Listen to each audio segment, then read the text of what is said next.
अब तक आप लोगों का रिश्ता बेहद ख़ास और बहुत ही ज़्यादा प्यार भरा था। अचानक से आपका रिश्ता वो टूट जाता है किसी घटना के कारण, किसी परिस्थिति के कारण या किसी दूसरे इंसान के कारण। और आज आप इस परेशानी में इस कदर फंस जाते हैं कि आपको निकलने के लिए रास्ता ही नहीं नज़र आता। इस कंडीशन में पहुंच जाते हैं कि डिप्रेशन जैसी परेशानियों से घिर जाते हैं, एंजाइटी होने लगती है और आप अपने लक्ष्य से भटक जाते हैं। ऐसा करते हुए आप अपने जीवन के बारे में बिल्कुल भी नहीं सोचते कि आपका इस पर क्या प्रभाव पड़ने वाला है, क्योंकि आप जाने अनजाने में ऐसी चीज़ों को अपनी तरफ आकर्षित कर रहे हैं जिसे आपको नहीं करना चाहिए। नमस्कार दोस्तों, आपका फिर से स्वागत है मैग्नेट ऑफ लव में। अगर आप ऐसे वीडियोस के साथ इंटरेस्टेड हैं जहां पर आपको बात की जाती हो रिलेशनशिप हीलिंग, सबकॉन्शियस माइंड की रीप्रोग्रामिंग, लॉ ऑफ अट्रैक्शन की जुड़ी अमेजिंग जानकारियाँ, तो इस चैनल के साथ जुड़ सकते हैं। तो बात करते हैं कि आखिर में किसी के लिए रोने, तड़पने से, परेशान होने से, डिप्रेशन में जाने से क्या वो इंसान हमारी लाइफ में लौट कर आ सकता है?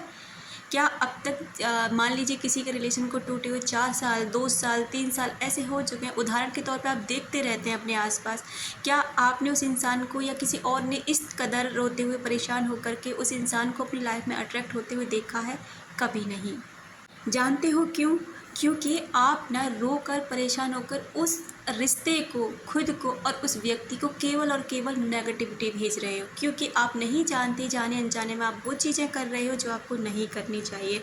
आपको विश्वास ही नहीं है अपने रिलेशन के ऊपर। आपको बस अब ये सबसे एक ही रोना रोना आता है, खुद से, भगवान से, जिससे भी बात करते हैं उससे, मेरा रिलेशन टूट गया, वो ऐसा था, उसने धोखा दिया, चीट किया, नो ब्लॉक है, कांटेक्ट नहीं है, ये सब चीज़ें आप करते हो ना। तो आप क्या सोचते हो कि ये सब करने से वो रिश्ता ठीक हो जाएगा, और फिर आप सोचते हो कि वो रिश्ता ठीक हो जाए और वो व्यक्ति आपकी लाइफ में आ जाए। ऐसा कभी नहीं हो सकता।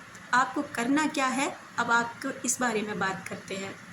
देखिए, जब आप ज़मीन में किसी पौधे या फसल के बीज लगाते हैं तो आपको विश्वास होता है कि वह बीज अंकुरित और विकसित अवश्य होगा। खेती करने वाले किसान बीज से पौधों के विकास के इस नियम पर भरोसा करते हैं और उन्हें मालूम होता है कि जिस फसल के बीज उन्होंने बोए हैं उसी फसल के पौधे विकसित होंगे।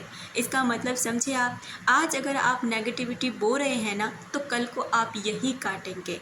तो आज अब तक आपने जो भी अपने रिलेशन में किया है ना, उसे छोड़ दीजिए और यही ख़त्म कीजिए। सबसे पहले कीजिए खुद की हीलिंग, सबसे पहले कीजिए खुद को प्यार। उसके बाद में ना, जब आपको लगे कि आप हील हो चुके हैं, आप ठीक हो चुके हैं, उसके बाद ना उस व्यक्ति के प्रति ना जो नेगेटिविटी सेंड कर रहे हैं उसको ख़त्म कीजिए। अब से अगर आप सच में चाहते हैं उस रिश्ते को जोड़ना, सच में चाहते हैं उस व्यक्ति के पास वापस लौटना, या उस व्यक्ति को अपनी लाइफ में वापस फिर से उससे भी ज़्यादा प्यार के साथ वापस लाना, तो आपको जो मैं बताने जा रहा हूँ आप बस वो करिए। सबसे पहले जब आप खुद हील हो जाते हैं, चाहे देखिए आपने किसी का भी वीडियो देखा, आप टेक्निक्स लगाने लग जाते हैं। कभी डबल वन टेक्निक लगा रहे हैं, कभी ट्रिपल थ्री लगा रहे हैं, ट्रिपल फाइव लगा रहे हैं। ऐसी टेक्निक्स आप लगाते रहते हैं, लॉ ऑफ अट्रैक्शन से जुड़ी बहुत सारी चीज़ों को करते रहते हैं। लेकिन क्या आप जानते हैं कि ऐसा आप कभी सफल क्यों नहीं हो पाते? क्योंकि आप जाने अनजाने में अपने अंदर से जो नेगेटिविटी है ना उसे निकाल ही नहीं पाते। 2 दिन 1 दिन आप बिल्कुल पॉजिटिव रहने की कोशिश करते हैं, लेकिन आपके अंदर तो वही दिखावा ही तो कर पाते हो ना, आप कर तो नहीं पाते ना। लेकिन जब तक आप उसको पूरी तरह से अपने सबकॉन्शियस माइंड को ये फील ना करा दो आप खुश हैं, ब्रह्मांड को ये फील ना करा दो कि आप इस समय बिल्कुल हैप्पी हैं और आपको उस व्यक्ति के होने न होने से कोई फ़र्क नहीं पड़ता, आप अपने आप में परिपूर्ण हैं। क्योंकि जब आप ये एहसास दिलाने लग जाते हैं ना, तो वो चीज़ आपके लिए काम करने लग जाती है। उस यूनिवर्स को, ब्रह्मांड को, या फिर आपके सबकॉन्शियस माइंड को फील होता है कि वो चीज़ आपके पास है, इसलिए आप खुश हैं। तो वो चीज़ को लाने में ना पूरा ब्रह्मांड आपके लिए जुट जाता है। तो ठीक इसी तरह आपको क्या करना है, सबसे पहले उस नेगेटिविटी को ख़त्म कर देना। इस चीज़ को ना आप कभी भी कर सकते हैं। आप सबसे पहले होआपोनोपोनो प्रेयर करिए, अपने को हील करिए। उस सामने वाले व्यक्ति को केवल पाने के लिए नहीं करना है कि वो आ जाए, कब आएगा, नहीं। केवल हीलिंग पावर भेजनी है खुद के लिए और उस व्यक्ति के लिए। जब आपको लगे कि आप हील हो चुके हैं ना, उसके बाद ना आप उसके लव वाइब्रेशन सेंड कर सकते हैं। लव वाइब्रेशन सेंड करने का मतलब ये बिल्कुल नहीं होता कि आप पूरे दिन उसी के बारे में सोचते रहें, अभी तक कुछ नहीं हुआ, ऐसा नहीं हुआ, वैसा बिल्कुल भी नहीं। आपको लव वाइब्रेशन सेंड करने के बाद ना बिल्कुल फ्री हो जाना, जैसे कि वो चीज़ ना आपके वहाँ पहुँच चुकी है और यूनिवर्स आपके लिए काम करा और आप अपनी दुनिया में मस्त हो जाना है। जैसे कि आप किसी भी अपनी हॉबी पे काम करिए, अपने ऊपर काम करिए, कुछ भी करिए, मतलब खुश रहने का जितना कोशिश कर सकते हो ना करिए, क्योंकि आप तभी वो चीज़ ना अपनी लाइफ में अट्रैक्ट कर पाएंगे जब आप इस तरह से ना खुश रह पाएंगे और खुद को अच्छा फील करा पाएंगे, क्योंकि आपको मिलता वही है जो आप ना अंदर से होते हैं। उसके बाद ना आप फील करिए कि आप और वो व्यक्ति साथ में रहते हैं, आप और व्यक्ति एक साथ बैठे हुए हैं और पिंक कलर की एनर्जी ने आपको चारों तरफ से ना घेर रखा है और आप दोनों बहुत ज़्यादा खुश हैं। उस वाले मोमेंट को याद करिए जब आपने बहुत ही पॉजिटिव और अच्छा मोमेंट उस इंसान के साथ जिया। जब आप ये वाले मोमेंट्स याद करने लगे, रोना नहीं है, तड़पना नहीं है, परेशान नहीं होना, सबसे पहले मैं आपको ये बता दे रही हूँ।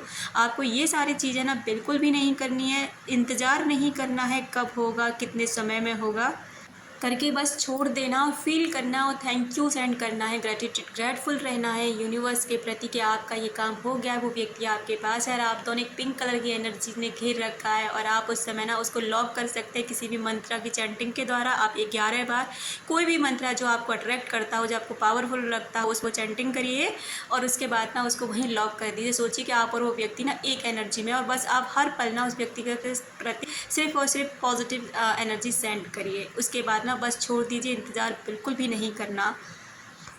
फिर देखना वो व्यक्ति आपके पास दुगने प्यार के साथ लौट कर आएगा, आपको भी पता नहीं चलेगा ये चमत्कार कब हो गया। बस आपको करना यही है जो मैंने आपको बताया है।